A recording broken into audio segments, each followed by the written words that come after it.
Hello friends, welcome back to my channel. तो आज हम बायोफार्मास्यूटिक्स सब्जेक्ट का यूनिट सेकेंड का फर्स्ट पार्ट जो है आपका एलिमिनेशन, आज हम उसके बारे में स्टडी करेंगे। आज हम क्या जानेंगे, एलिमिनेशन क्या होता है और आपका ड्रग मेटाबॉलिज्म और उसके जो जनरल जो है पाथवेज हैं, मेटाबॉलिक पाथवेज, आज हम उसके बारे में डिस्कस करेंगे।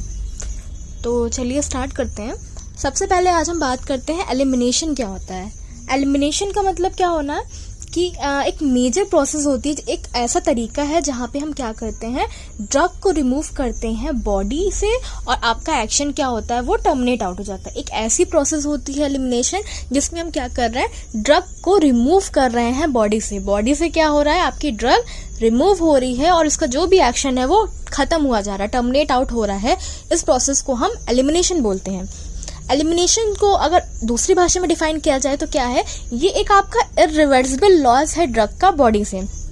इरिवर्सिबल लॉस, एलिमिनेशन क्या है, इरिवर्सिबल लॉस है ड्रग का बॉडी से। बॉडी से जो ड्रग है वो इरिवर्सिबल मतलब दोबारा बैक नहीं आ पाएगी बॉडी में, एक बार बॉडी से निकल गई तो निकल गई, इरिवर्सिबल लॉस है बॉडी में। फिर क्या है, एलिमिनेशन बेसिकली दो प्रोसेसेस के थ्रू होता है। दो इसके टाइप है एलिमिनेशन के। पहला है बायो ट्रांसफॉर्मेशन, सेकेंड है एक्सक्रीशन। ये दो आपके क्या है, इसके मेजर प्रोसेसेस हैं। तो बायो ट्रांसफॉर्मेशन क्या होता है भाई, बायो ट्रांसफॉर्मेशन आप ऐसे कह सकते हो कि chemical conversion of one form to another, मतलब हम ड्रग को एक फॉर्म से दूसरी फॉर्म में केमिकली कन्वर्ट कर रहे हैं। बायो ट्रांसफॉर्मेशन में क्या कर रहे हैं, ड्रग को हम केमिकल कन्वर्जन कर रहे हैं, एक फॉर्म से दूसरे फॉर्म में ड्रग कन्वर्ट हो रही है। तो ये आपका क्या होता है, इसको हम बायो ट्रांसफॉर्मेशन को दूसरी भाषा में मेटाबॉलिज्म भी बोलते हो आप। अब क्या है, हम आपको एक चार्ट टाइप का दिखा रहे हैं, इसमें देख सकते हो डायग्राम में जीनोबैटिक्स थे। जीनोबैटिक्स क्या होते हैं, सबसे पहले तो जानिए जीनोबैटिक्स क्या है। तो जीनोबैटिक ऐसे केमिकल होते हैं जो क्या होते हैं, हमारी बॉडी से जिनको न्यूट्रिशन मिलता नहीं है, ऐसे केमिकल सब्सटेंसेस जिनको क्या होता है, हमारी बॉडी से न्यूट्रिशन नहीं मिलता है, इनको हम या तो बॉडी में इंजेक्शन होके, इनहेलेशन होके, एब्जॉर्ब होके के बॉडी के अंदर जाते हैं। मतलब ऐसे केमिकल जो आपकी बॉडी में नॉर्मली नेचुरल न्यूट्रिशन प्रोवाइड नहीं करते, हमें न्यूट्रिशन नॉर्मली नहीं मिलता है उनके थ्रू, वो हमारी बॉडी में आते कैसे हैं, या तो हमने कुछ इंजेस्ट कर दिया, मतलब निकल गए, कुछ सूंघ लिया, इनहेल कर दिया, या कुछ एब्जॉर्ब हो गया ऐसा, उस वजह से जो भी केमिकल्स आ रहे हैं दैट आर जीनोबैटिक्स। तो जीनोबैटिक्स या जो ड्रग्स थी, जैसे हम ड्रग्स की बात कर रहे हैं, तो जीनोबैटिक्स जो ड्रग थी, अब इसको हमने देखा पहले बाय चांस जो जीनोबैटिक्स थे वो हाईली लिपोफिलिक थे। लिपोफिलिक होंगे तो मेटाबॉलिकली स्टेबल होंगे। लिपोफिलिक थे वो क्या होंगे, सबसे पहले क्या हुआ, वो बॉडी टिश्यूज में जाके एक्यूमुलेट हुए। हाईली लिपोफिलिक थे तो वो बॉडी में जाके एक्यूमुलेट हुए। फिर क्या हुआ, वो फेज 1 मेटाबॉलिज्म में आ गए। फेज 1 मेटाबॉलिज्म मतलब बायो एक्टिवेशन या इनएक्टिवेशन बोल सकते हैं हम। लेकिन अगर बाई चांस से हाईली लिपोफिलिक ना हो के खाली लिपोफिलिक होते तो डायरेक्टली फेज 1 में पहुंच जाते। अब फेज 1 के बाद जो मेटाबॉलिज्म की हो जाती है, उसके बाद वो पोलर में चेंज हो जाएंगे, पोलर कंपाउंड में चेंज हो जाएगा। पोलर के बाद क्या होता है, सेकेंड फेज आती है, सेकेंड फेज मेटाबॉलिज्म। तो अगर पोलर था वो क्या हुआ, डायरेक्टली सेकेंड फेज में आ गया। सेकेंड फेज में इनएक्टिवेशन हो जाता है, मतलब हाइड्रोफिलिसिटी इंक्रीज हो जाती है। वो लिपोफिलिक था तो वो क्या हो जाएगा, अब हाइड्रोफिलिक कंपाउंड्स हो जाएंगे। हाइड्रोफिलिक जैसे ही हो गया वो बॉडी से एक्सक्रीट आउट हो जाएगा, रेनल या बाइलियरी के थ्रू क्या होगा, बॉडी से बाहर निकल जाएगा। तो ये जनरल हमने बताया कैसे कैसे ड्रग का आपका क्या हो रहा है, बायो ट्रांसफॉर्मेशन, जनरल जो भी चीजें हो रही हैं जीनोबैटिक के केस में। अब जो नेक्स्ट आपका है वो क्या है, ड्रग मेटाबॉलिज्म ऑर्गन्स। कौन कौन से ऑर्गन्स होते हैं जहाँ पे ये मेटाबॉलिज्म बेसिकली होता है। तो हम आपको डिक्रीजिंग ऑर्डर दिखा रहे हैं मेटाबॉलिक ऑर्गन्स का। सबसे पहले सबसे ज़्यादा जो मेटाबॉलिज्म होता है वो लिवर में होता है, उससे कम लंग्स में, उससे कम किडनी में, उससे कम इंटेस्टाइन में, उससे कम प्लेसेंटा, उससे कम एड्रिनल, और लास्ट में आपका स्किन आता है। इस सीक्वेंस में डिक्रीजिंग ऑर्डर में आपका क्या है, ड्रग का मेटाबॉलिज्म होता है। अब जो ड्रग के मेटाबॉलिज्म हो रहा है वहाँ पे बेसिकली दो एंजाइम्स ज़रूरत होते हैं, दो एंजाइम्स जो होते हैं वो नीड होते हैं। तो कौन कौन से हैं, एक पहला है माइक्रोसोमनल एंजाइम और दूसरा है नॉन माइक्रोसोमनल एंजाइम। ये दो टाइप के आपके एंजाइम्स जो होते हैं जो मेजर पार्ट रोल करते हैं इसमें। माइक्रोसोमनल्स क्या होते हैं, जो बेसिकली ऐसे होते हैं जो कहाँ से रिजल्ट होते हैं, कैसे प्रोड्यूस होते हैं, जब आपका firstly made to isolate endoplasmic reticulum है जो लिवर से, वो सबसे पहले जब आइसोलेट होता है तो वहाँ पे जो माइक्रोसोम्स होते हैं बेसिकली वहाँ से निकलते हैं। जितने ज़्यादा आपके माइक्रोसोमनल एंजाइम्स होंगे, कैटलाइज होंगे, वो कौन कौन सी रिएक्शन करेगा, ऑक्सीडेशन, रिडक्शन और हाइड्रोलिसिस या ग्लूकोनाइडेशन रिएक्शन। ये सब रिएक्शन जितने भी होती हैं, ऑक्सीडेशन, रिडक्शन, हाइड्रोलिसिस, ग्लूकोनाइडेशन, ये सब माइक्रोसोमनल एंजाइम के प्रेजेंस में होती हैं। उसके बाद नॉन माइक्रोसोमनल की बात किया जाए, वो क्या होते हैं, ऐसे एंजाइम्स होते हैं जो प्रेजेंट कहाँ पे होते हैं, साइटोप्लाज्म के अंदर, साइटोप्लाज्म में सॉल्युबल फॉर्म में प्रेजेंट होते हैं और माइटोकॉन्ड्रिया से जाके अटैच फॉर्म में भी हमें मिलते हैं। और ये आपके एंडोप्लाज्मिक रेटिकुलम से इनका कोई लेना देना नहीं है, वहाँ पे ये नहीं मिलते हैं आपके। तो ये क्या थे, मेटाबॉलिक एंजाइम्स के बारे में हमने आपको बताया। तो ये तो जनरल इंट्रोडक्शन था आपका कि एलिमिनेशन होता क्या है। एलिमिनेशन का हमने एक आपको जनरल फ्लो चार्ट बताया, कैसे बॉडी से एलिमिनेट हो रही है ड्रग। अब हम जो नेक्स्ट टॉपिक है हमारा, drug metabolism and basic understanding metabolic pathway. अब हम उनके बारे में जानते हैं कि ड्रग मेटाबॉलिज्म मतलब बायो ट्रांसफॉर्मेशन। तो बायो ट्रांसफॉर्मेशन की कौन कौन से पाथवे या क्या प्रोसेस होती है बायो ट्रांसफॉर्मेशन की, हमें वो जानना है। जनरली क्या देखा गया है कि बायो ट्रांसफॉर्मेशन जो होता है 2 फेजेस में होता है, फेज 1 और फेज 2। 2 फेजेस होती हैं बायो ट्रांसफॉर्मेशन की। अब आप डायग्राम देख सकते हो, फेज 1 एंड फेज 2। सबसे पहले क्या था, जीनोबायोटिक्स थे।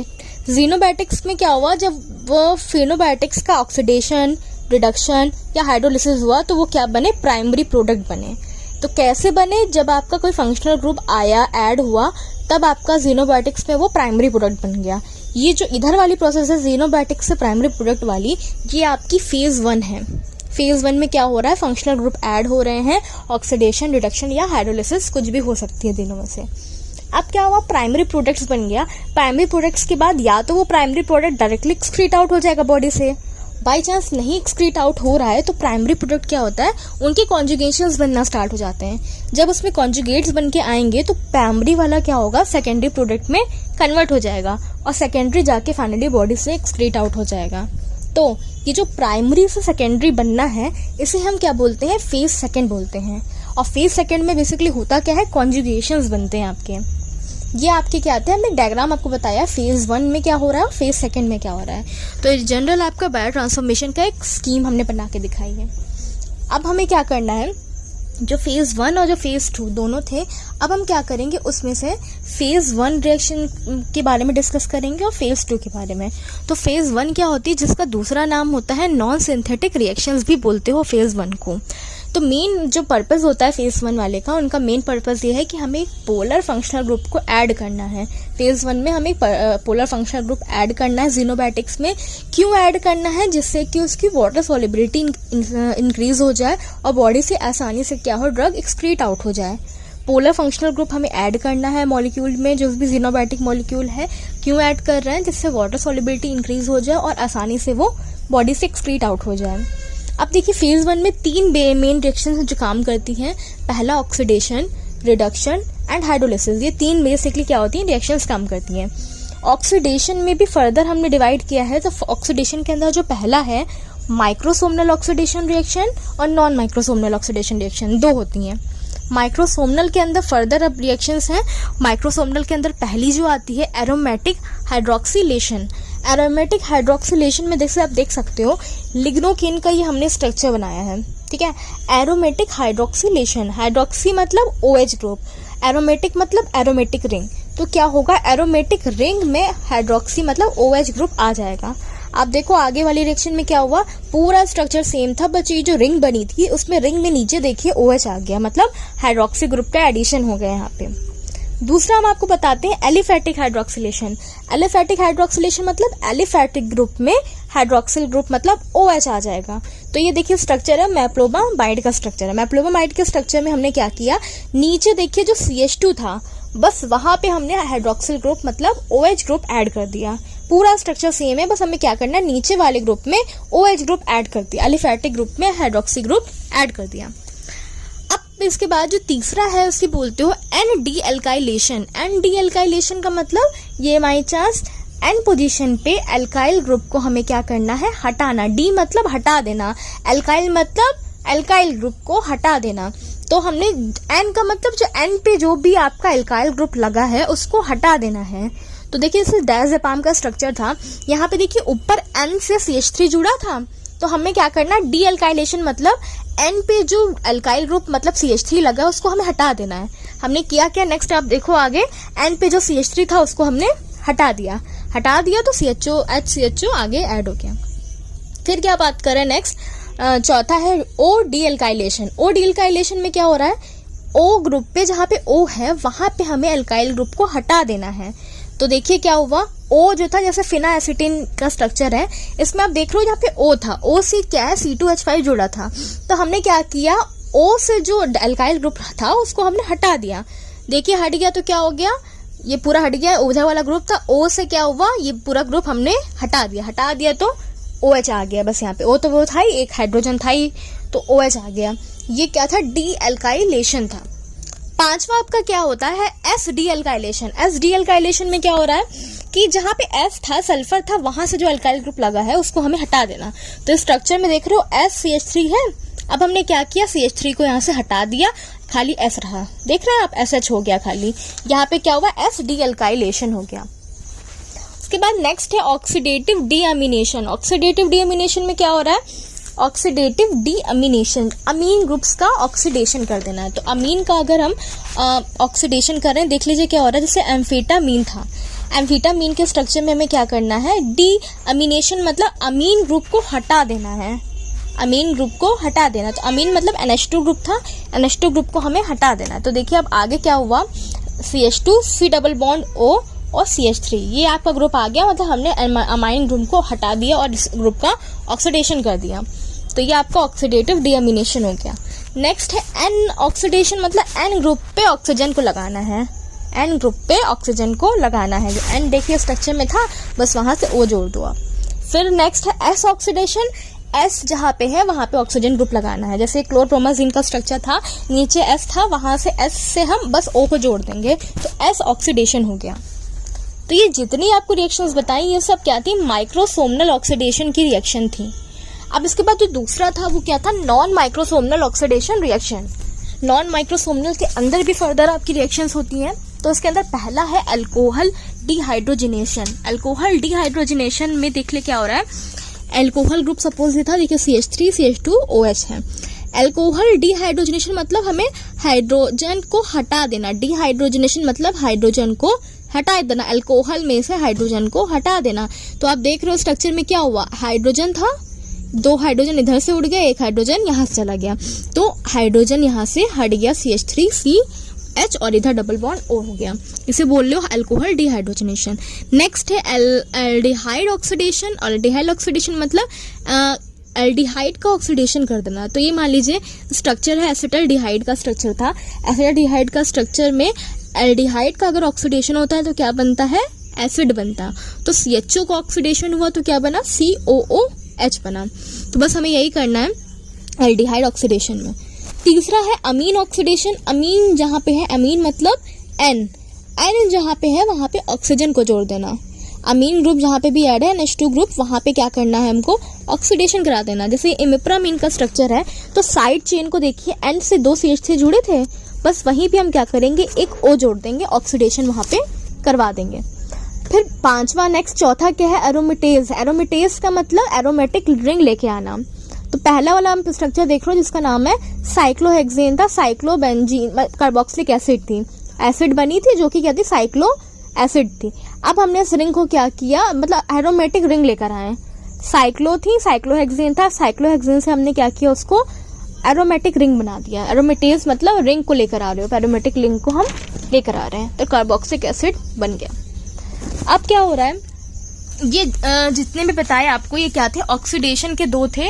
ऑक्सीडेशन में पहला क्या था, माइक्रोसोमनल ऑक्सीडेशन रिएक्शन, दूसरा क्या था, नॉन माइक्रोसोमनल ऑक्सीडेशन रिएक्शन। अब इसके बाद ऑक्सीडेशन के बाद दूसरा होता है रिडक्शन। रिडक्शन में देखिए क्या है, रिडक्शन में भी 3 रिएक्शंस हैं आपकी बेसिकली। फर्स्ट है एजो रिडक्शन। एजो मतलब जहाँ पे एजो ग्रुप लगा है, एजो ग्रुप पे हमें क्या करना है, रिडक्शन कर देना। नाइट्रोजन ग्रुप जहाँ पे भी है वहाँ पे हमें क्या करना है, रिडक्शन कर देना। तो देखिए क्या हुआ, सल्फा सालाजीन था, उसका स्ट्रक्चर देख लो। एजो रिडक्शन में देखिए N से डबल बॉन्ड N लगा है, यहीं से हम क्या करेंगे, यहाँ पे इसको ब्रेक कर देंगे, इस बॉन्ड को तोड़ देंगे। तो देखिए आगे क्या हुआ, 2 आपके कंपाउंड बन गए। पहले कंपाउंड में ये NH2 ऊपर लगा दिया, इधर क्या है NH2, ये मतलब 2 चीजों में हमने इसको तोड़ दिया। एजो रिडक्शन मतलब जहाँ एजो है वहीं से उसको तोड़ देना है, रिड्यूस कर देना है। फिर दूसरा आपका क्या है, नाइट्रो रिडक्शन। नाइट्रो जहाँ पे है, नाइट्रो का रिडक्शन कराते हैं तो क्या बनता है, अमीन बनता है। नाइट्रो मतलब NO2, NO2 का अगर आप रिडक्शन कराओगे तो क्या बनेगा, NH2 बनता है। तो देखिए ये स्ट्रक्चर था, इसमें यहाँ पे क्या है, NO2 लगा है स्टार्टिंग में। इस NO2 का अगर रिडक्शन होगा तो क्या बनेगा, NH2। तो हमने यही किया कि जो नाइट्रो था उसका रिडक्शन कराया तो क्या बना आपका, अमीन ग्रुप बना, NH2 ग्रुप बन गया। फिर थर्ड है आपका रिडक्टिव हैलोजिनेशन। रिडक्टिव हैलोजिनेशन में क्या हो रहा है कि जैसे मान लीजिए हैलोथेन का स्ट्रक्चर था, हैलोथेन में हैलोजन मतलब क्लोरीन क्रोमीन ब्रोमीन की बात करेंगे, उसका क्या करना ना, हैलोजन्स का रिडक्शन कराना है हमको।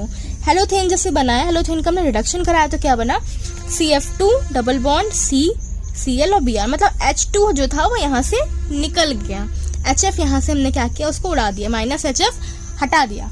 तो ये क्या हुआ, रिडक्टिव हाइड्रोक्सिलेशन हैलोजिनेशन सॉरी। तो ये 3 रिएक्शन आपकी किसकी थी, रिडक्शन की हमने 3 रिएक्शन बताई। रिडक्शन के बाद नेक्स्ट है आपकी हाइड्रोलिसिस रिएक्शन।